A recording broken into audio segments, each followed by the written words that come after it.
two numbers are in the ratio of 15:11. If their HCF is 13, find the numbers. ரெண்டு நம்பரோட ratio கொடுத்துட்டு அந்த ரெண்டு நம்பரோட HCF கொடுத்துட்டு அந்த ரெண்டு நம்பர் என்னன்னு கேட்குறாங்க.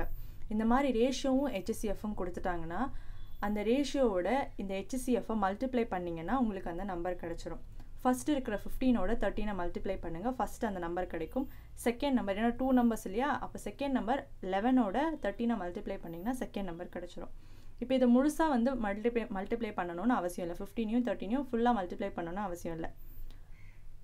இங்கே 15ல் கடைசி அந்த யூனிட் டிஜிட்டை பாருங்கள் 5, இங்கே யூனிட் டிஜிட் கடைசியாக என்ன இருக்குது 3, 5 3s are 15. அப்போ ஃபஸ்ட்டு நம்பரில் லாஸ்ட்டில் யூனிட் டிஜிட் 5 எங்கே வருதுன்னு பாருங்கள், ஆப்ஷன் ஏ.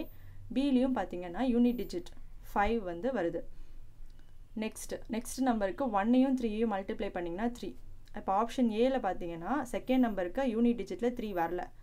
ஆப்ஷன் பியில் பார்த்தீங்கன்னா இந்த செகண்ட் நம்பருக்கு யூனிட் டிஜிட் 3 வருது. அப்போ இந்த யூனிட் டிஜிட்டை மல்டிப்ளை பண்ணும்போது 3 5s are 15, இங்கே 5 வருது, 1 3s are 3, இங்கே 3 வருது. So option B is the right answer. So முழுசாக நம்பரை மல்டிப்ளை பண்ணணும்னு அவசியம் இல்லை, யூனிட் டிஜிட்டை மல்டிப்ளை பண்ணியும் நம்ம இதை வந்து கண்டுபிடிச்சிக்கலாம். இப்போ இதை வந்து நான் ஸ்டெப் பை ஸ்டெப்பாக எக்ஸ்பிளைன் பண்ணுறேன். அதுக்கு முன்னாடி நம்ம இந்த ஃபார்முலாவையும் தெரிஞ்சுக்கணும். when two numbers are in ratio, ரெண்டு நம்பர் எப்படி ரேஷியோவாக கொடுக்குறாங்களோ can be expressed as multiples of their HCF. அந்த ரெண்டு நம்பர்ஸும் பார்த்தீங்க அப்படின்னா HCF வச்சு மல்டிப்ளை பண்ணி நம்ம எழுதிக்கலாம். அதை தான் இங்கே வந்து கொடுத்துருக்கேன். ஸோ A:Bன்னு ஒரு நம்பர் கொடுக்குறாங்க அப்படின்னா அதோட HCF C அப்படின்னு கொடுத்துட்டாங்க அப்படின்னா ஏவையும் சியையும் மல்டிப்ளை பண்ணிங்கன்னா ஃபஸ்ட்டு நம்பர் கிடச்சிரும், பியையும் சியையும் மல்டிப்ளை பண்ணிங்கன்னா செகண்ட் நம்பர் கிடச்சிரும்.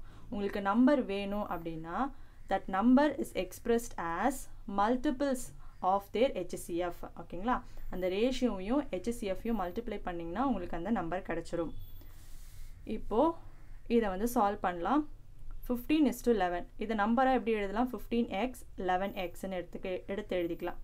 இந்த எக்ஸுன்ற இடத்துல தான் 13 போட்டு மல்டிப்ளை பண்ண போகிறோம். ஸோ வந்து இது ரேஷியோனால HCFால் மல்டிப்ளை பண்ணிக்கணும். ஓகே, HCF என்னது 13.